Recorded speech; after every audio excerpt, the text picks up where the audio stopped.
You ask Tiger to solve. This deals with linear equations with one unknown.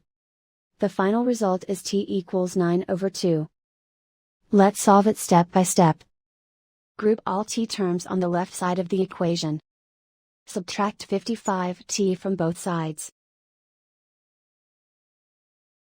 Group like terms. Simplify the arithmetic.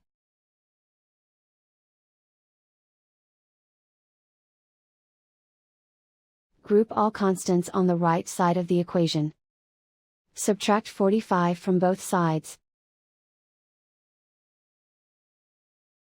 Simplify the arithmetic.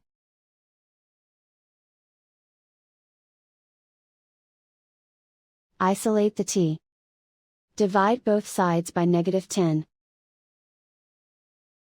Cancel out the negatives. Simplify the fraction. Cancel out the negatives. Find the greatest common factor of the numerator and denominator.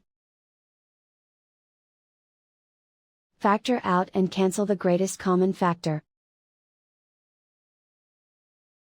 And so the final result is t equals 9/2.